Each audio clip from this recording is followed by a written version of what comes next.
Direct from Foxborough, Massachusetts, the gem of Norfolk County, and taped at the studios of Foxborough Cable Access. It's Foxborough Central. And here's your host, Bob Hickey. And welcome to another great episode of Foxborough Central. You heard the man.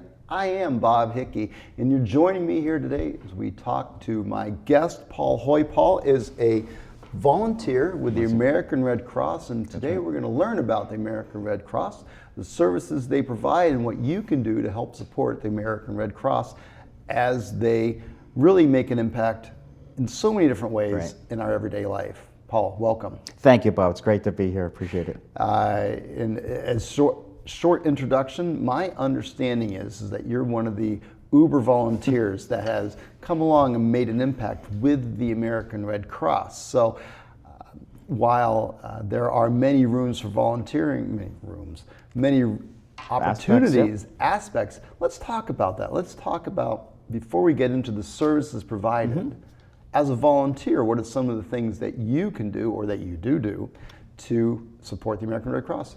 Great. I appreciate the chance to be here and to talk more about the Red Cross.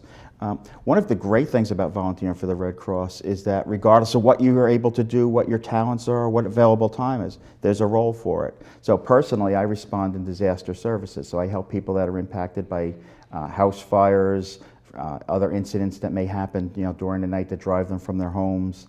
Help out at floods, help out in blizzards when we open shelters. So I respond to disaster services personally, but there's a wide range of volunteer opportunities throughout the Red Cross that we can talk about today. Okay.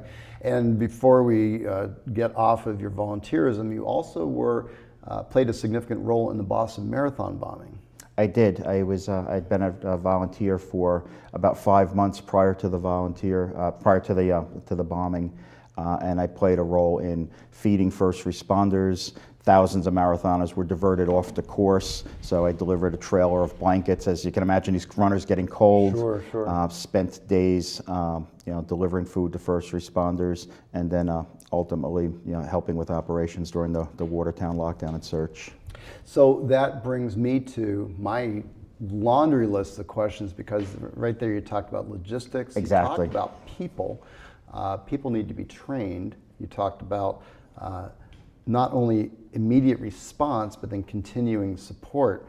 So the American Red Cross, and we all know about the American Red Cross. Right, everybody has some perspective of it. Everybody has some perspective. So perhaps as you're watching this, it's not a matter of educating you on what the American Red Cross is, but maybe broadening the scope of what our understanding is of the services they provide.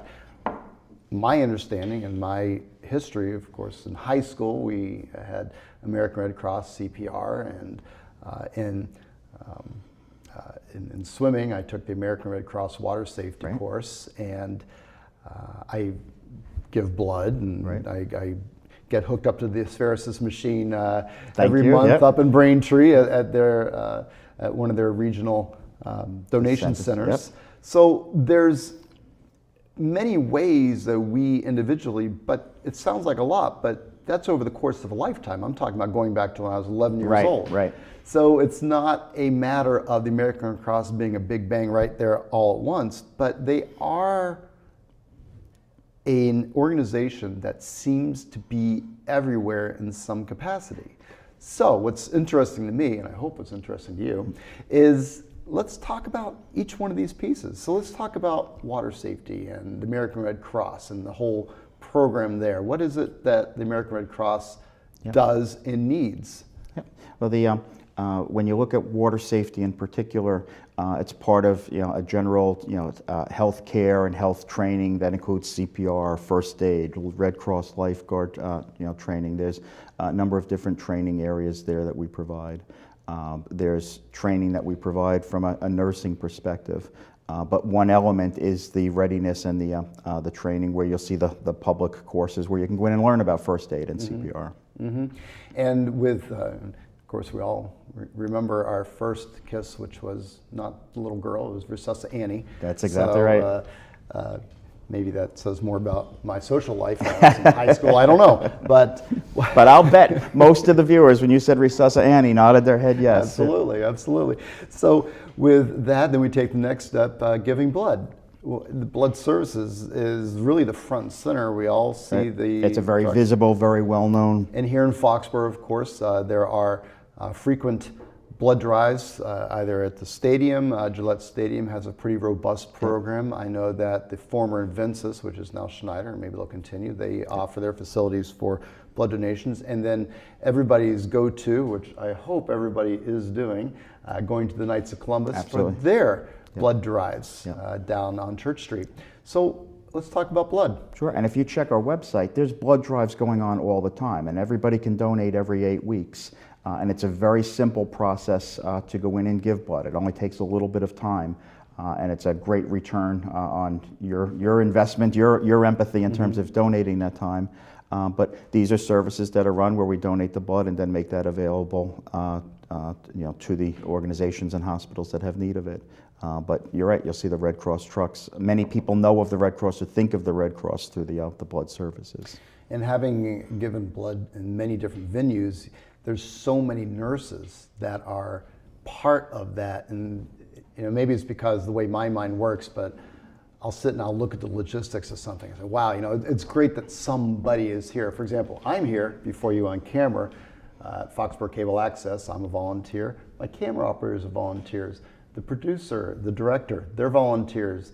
The person who's editing this is a volunteer. And we can go through the names: Deb Storrs, Betty Travers, Gary Nash. Those people come out here to bring this information to you.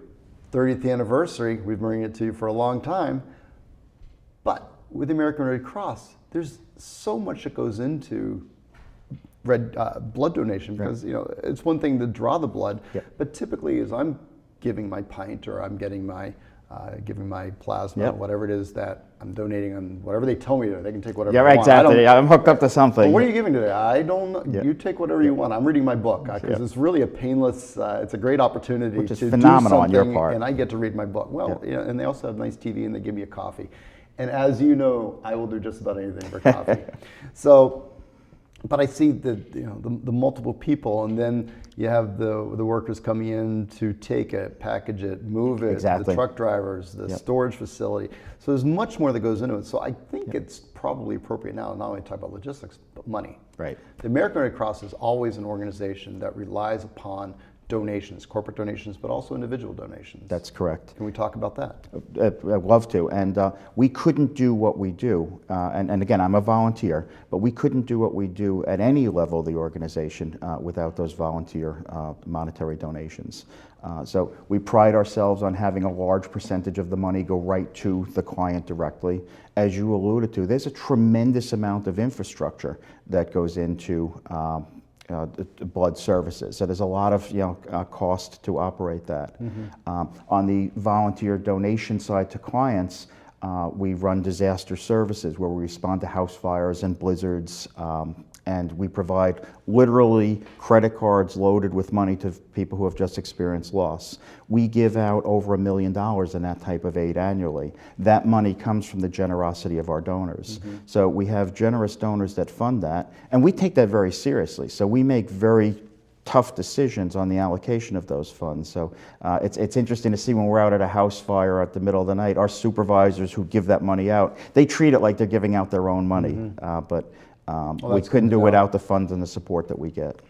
Because many of us donate through our employer. There's the, the checkoff box, and how do you want your money allocated as far as what you have taken out of your paycheck. And so that's one way to do it. And it's interesting to note, whenever there is a major disaster, not only do you see the Red Cross pitch for money and ask for donations, but you'll see government agencies, you'll see other organizations suggest calling 1-800-RED Cross to give money. And again, that's a testament to the fact that we do deliver services right to the client directly, and we do use that money efficiently.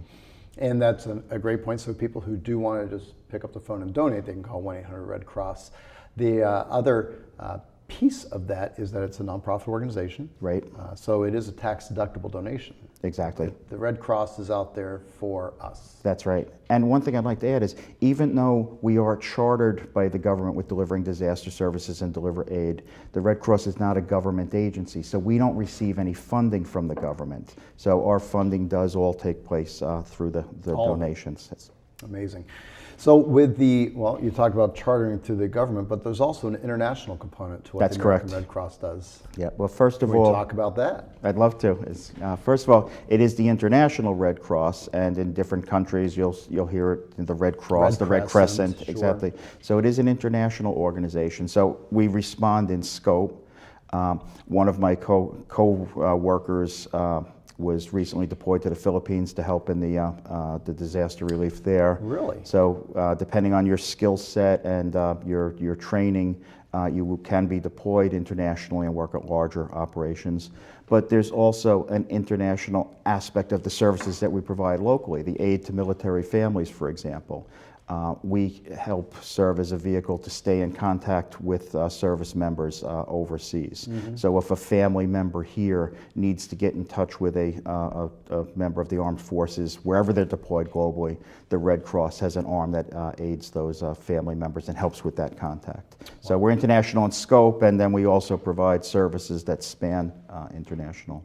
And with that, you have access through government charter to the military and to things. So you obviously have the ability to reach out. That's right. There's an much better than some other organizations. Exactly. You and I as individuals would have no idea how to do that. I have no way of doing it. Exactly. We have an infrastructure in place that helps us make those contacts and help us do that emergency outreach. And then bring it back full circle. That infrastructure costs money, and that is a constant demand for volunteerism as well as for dollar donations. Exactly. And it's interesting that you touch on volunteerism. Because over 95% of the Red Cross staffing is through volunteers. So when you start to think of all the issues, 95%. When you think about all the scope that you just described, those services are being delivered through volunteers. So it's also interesting when you think about scope of that nature, that's delivered by people like you and me and like your viewers that go out and help and volunteer every day. So it comes full circle. We're supported by the money through the generosity of donors. We're delivering that, heavily reliant on volunteers, which is a cost-effective way to deliver those services, and then we're using that for direct materials and direct money that goes to the clients. Well, that's a very impressive, I won't say infrastructure story, but that is to see the way it is set up and know that dollars donated are truly going towards services. And again, I'm here with Paul Hoy. Paul is a disaster relief captain. That's correct. I got the title right. You did, very good. Excellent. With the American Red Cross, and you cover a region, your assigned area, if you will, includes Foxborough, but also what other communities? So I'm part of Metro South. So think of from Boston South, from 495 to the coast. So it's those 15-ish communities in that area, and that falls within our metro area, which encompasses all of the area right around Boston. But what's interesting about Foxborough, it also sits right at the edge of volunteers that service Bristol County, Norfolk County.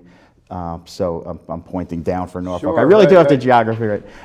But the message is that anybody watching this show can volunteer locally in your home community. And there still is an aspect to go help out in other communities, but there's volunteer set up that help right here in town. Well, of course, everybody at home knows that Mansfield is that way. And you're right, exactly. So, we all know this. Thank goodness I have a GPS. I really can get to their houses in the middle of the night if they need help. Well, and that's what brought you here to us at our studios, and thank you again for coming out and taking time to share the story of the American Red Cross. So as we're talking about services, the primary focus, or in Boston Marathon bombings, thankfully don't happen but once, hopefully in a lifetime. Right. But, the primary responsibility, or the bulk of your responsibilities, house fires, responding to an incident that is smaller in scope, devastating to whoever's involved. Right. But house fires, but hurricanes also, exactly. if and when, and it is a when, it's not an if. Right. That seems like you're the front and center. This is your primary area of responsibility. So a lot of training must go into that, and you must have a group of key individuals that are your response team. That's exactly right. So that whole response area that you just described falls under the umbrella of disaster services. Disaster services is supported by what we call DAT teams, disaster action teams. Each of those teams work in a specific response area. And as you alluded to, most of the incidents that we respond are personal in nature, are the single family or the multifamily house fire, and we respond to over 700 of those incidents a year. Wow. So it's quite an undertaking. We support that with a large number of volunteers that work within disaster services. We can always use more volunteers, so if anybody's interested, you're going to see how you can contact the Red Cross to volunteer. But those disaster members sign up for shifts. So we have 4 6-hour shifts in the course of a day. You sign up for your availability, and then if there's a house fire, you're going to be called out to it. You might be called to a fire, not to jinx any one town, you might be called to a fire in your own hometown, or you might respond within your response area. But that may sound ominous, but there's training that goes into that. We train you on psychological first aid, disaster response, how to handle the paperwork that goes along with that. You're always out as part of a team, so we have supervisors that lead that team. But it could be a house fire. When the Cape sees a major storm coming and they decide to proactively open shelters, there's 6 shelters that get open. The Red Cross comes in and staffs those. So when there's a large blizzard coming, just like that, we now know that we have to go staff 6 shelters on the Cape. I think our record is we had 12 going during Nemo, so it's a quite an undertaking when that happens. Well, it's one of those things also, I think folks at home, I know I'm guilty of it, you hear storm coming up the coast, the local government has called out to open shelters. Well, it's not just a matter of snapping your fingers and the shelter is open. Right. It's the shelter must have already been created, first of all, and I keep saying infrastructure, but the things that go on at a shelter have to be known, trained. Exactly. People have to, you can't just show up and expect to know everything, as you say, training. So it's one of those areas that I think people take the American Red Cross for granted. And that's the curse of any well-run organization, is that you're taken for granted. The behind the scenes stuff that people don't see. The American Red Cross will take care of it. Well, really? How? Yeah. So, and you are one of the, your billing comes as a really great volunteer. So as a volunteer coordinator, I'm sure you can tell some stories of how important it is to get good people in. So you mentioned you're looking for volunteers. People can call the American Red Cross, and you have a regional office in Cambridge that will assign you to whatever region that you're supposed to go to. And their number is 617-274-5231. Of course, look them up online. You have a great web presence. I've seen the site, it's good stuff. Also, you have a Facebook friends page, and you have a Twitter feed. Exactly. So there's many ways to get a hold of the American Red Cross, in addition to 1-800-RED-CROSS. Exactly. For those of us who use that old-fashioned thing called the telephone. Exactly, and I'm going to rely on updated phone numbers that you're going to show your viewers too, just to make sure that hasn't changed.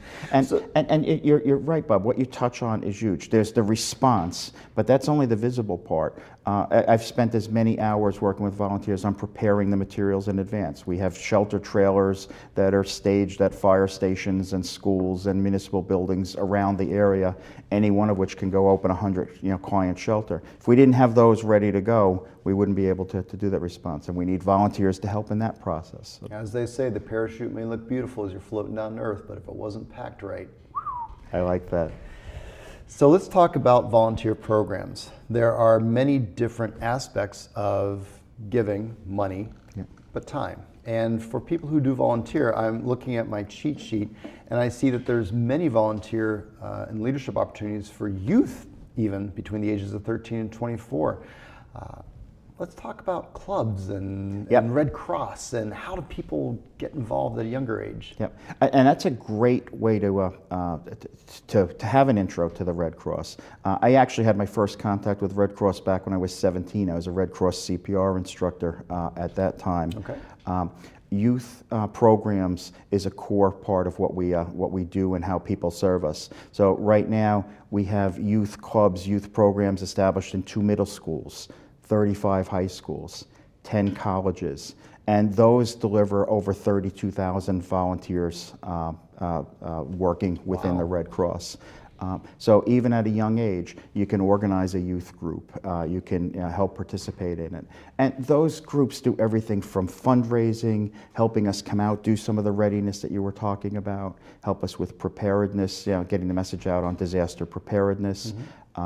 Will come out, and simple things like when I show up at a fire scene, I have paperwork that I work with that's an ungodly amount of paperwork that can be collated and pre-staged in advance. So there's many different ways for youth groups to get involved as well, and it's a very vibrant part of our mission. And for those of us who, introduction, and I mentioned how I was introduced to the Red Cross through my first kiss for Sussa Annie, but also through, I think I started donating blood when I was 16, through the local volunteer rescue squad. And that was one of those things where you do it and you don't really see the larger context. It's more of a thing that you do because I've got an hour and I'm driving this way. Good thing to do. I think that's actually what it was. I had an hour to kill and I just happened to be in front of, I can go here and maybe they'll give me a sandwich. And I did. And, I'm glad you spent that hour. And quote unquote, I got hooked. So that's great. But the ways to get involved are many, but the key piece of it is to get involved. Exactly. And it's many different talents, many different skills, and many different things. And you mentioned the paperwork aspect. Some people may not consider, well, I can't get involved because I'm not good at getting up at 2 o'clock in the morning to go make sure that somebody has a blanket and do all that coordinating because of my family responsibilities. But there's many other ways to get involved. Absolutely. Well, even that getting up at 2 in the morning that you just alluded to. So I go out and I help somebody at 2 in the morning. I'm working with those clients to make sure that their needs are set for the next couple days. I'm going to put them in a hotel for 2 to 3 or 4 days, depending on what day of the week it is. Every one of those clients has to be followed up with. That's done through our client casework teams back at the office. So any one of the viewers that wants to get involved and doesn't want to wake up in the middle of the night, sometimes I worry about all the work I'm creating for the casework teams because of all the follow-up that takes place. Great example. You can go in during the day. You can do it from home. You can go in and you can help with that follow-up piece. So let's talk about casework. If there's an impacting event, and we'll call it a house fire, the follow-up that then happens entails what? So as I say, we provide money on the spot in the form of a credit card to the client. But that's only one part of the recovery process. So there might be additional financial need that those clients have. They may need to extend the hotel stay. My team will put them in a hotel free of charge for several days through the generosity of donors who have donated their dollars. But there are referrals that we can provide. I've never, fortunately, experienced a house fire of my own firsthand. Most of your viewers have not, hopefully never will. But if you do, you don't know where to go. So we help with referrals to other agencies. We help with longer-term financial follow-up. We'll help refer them to organizations that also do their own charitable work that can donate, city and regional organizations. And that's all work that has to be done on a client-by-client basis, because that's how we connect one-on-one. And that's the opportunity for volunteers to help with casework follow-up. So that sounds as though it's very important, and yet it's during normal business Exactly. hours. Exactly. So there's much more to disaster relief than just responding to immediate disaster. That's right. But if you like being on a scene with lots of fire engines and helping out and having empathy and delivering service directly to the clients, we can do that too. So it's really the combination of the on-scene assistance and then the ongoing follow-up assistance. Well, Paul, I got to tell you, our time has flown. We're going to have a couple of videos to show some of the people who... Good, and that'll hopefully put it into reality and a real context for the viewers. Exactly, but I'm going to give you the last word as we quickly close. But before we do that, and again, I'm a logistics junkie. I just love talking about infrastructure and how you prepare for success. Success doesn't happen by accident. Yeah. You would have loved being with me on Saturday then, right up the street in Rentham at the Rentham Firehouse. Okay. We keep 4 shelter trailers. Each of one of those can serve 100 clients if we have to open a shelter. And periodically they have to be restaffed. We opened up a shelter in Boston a couple weeks ago. We depleted all the blankets in the shelter. So we had volunteers, including my son, who's not officially a volunteer, but he gets dragged into the process. We had volunteers restocking those trailers. So there's a whole logistics background. So we're going to talk. I'm going to have you working on our next project with us. Well, that's fantastic. But it's interesting. So you have trailers dotting the communities that you serve, and Walpole being one of them. That's I don't know if folks realize how close these Yep. services are to us as We have- we have needs arise. We have volunteers right in town, but we have a response vehicle through the generosity of Mansfield and their firehouse. We have a response vehicle. We have the 4 trailers that I mentioned in Rentham. We have another trailer in Norton. So we've worked hard to make sure that each of the local areas is served with equipment that we keep locally. Excellent, excellent. Well, again, that's part of the infrastructure that makes the successes happen. Exactly. I love talking about that. I also really much enjoyed talking to Paul Hoy, who is a great volunteer and a fantastic spokesman for the American Red Cross. If you'd like to donate to the American Red Cross or learn more about them, either look up at their website, all the information is there, or call them at 1-800-RED-CROSS. In addition to their Facebook and Twitter feeds, they have all sorts of opportunities to either volunteer your time, your money, or your blood. And Bob, if I can just interrupt Yes. 1 second. I tend to talk in examples, so just double check that 1-800 number with the number that you're seeing on your screen, just as a double check to make sure that I haven't added a little bit of hyperbole to that conversation. I think we know it's 1-800-RED-CROSS. So, Paul, last word. I started with volunteering with the Red Cross about 1.5 years ago, and I knew this much about the scope of what they've done. I've donated blood. Went into the disaster services. Since then, I have been astounded at the scope of the organization and just how far-reaching it is. So if you have any interest in volunteering, I guarantee you there's a role that will fit what you want to do out there. So I really would urge people to contact the Red Cross, volunteer. You're going to get a lot more than you give from it. That's certainly been my experience. So thank you for letting me come and talk about our experience today. Well, Paul, thank you for coming in. Thank you. And I think the final word on that is the American Red Cross, they are everywhere, and there's a reason for it. It's because of great people like Paul who make it all happen. It's because of folks who donate time and money.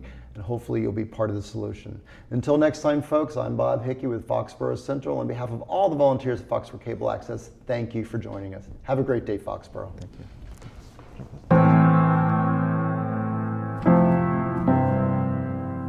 In the past year, we have been tried and tested.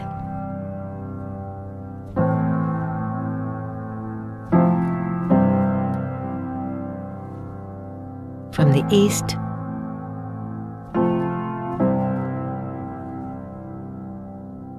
to the west and everywhere in between, we helped people facing disasters of all sizes, from those that stretched across multiple states to those that happened down the street. But through it all, we were able to provide relief, comfort, and hope to the thousands of Americans affected by those tragedies. And we were able to do it because of your support. The fear that I felt that we were going to die, and to see the devastation out there, and to see the people, and to see how sad everyone was, and how desperate. When the people saw the Red Cross coming or heard about the Red Cross being in town, you could see that there was some relief in their face. You could see that finally somebody's coming to help them. In these times of crisis, we have been the food people, the shelter people, the warmth people, and the comfort people. Every dollar you give lets us do more of what we do, which means our volunteers can arrive with arms both open and full. So thank you for helping the helpers. We could never do it without you. Thank you so much, because without that assistance, the Red Cross couldn't have done such a wonderful job. To all who give, to all who will, thank you.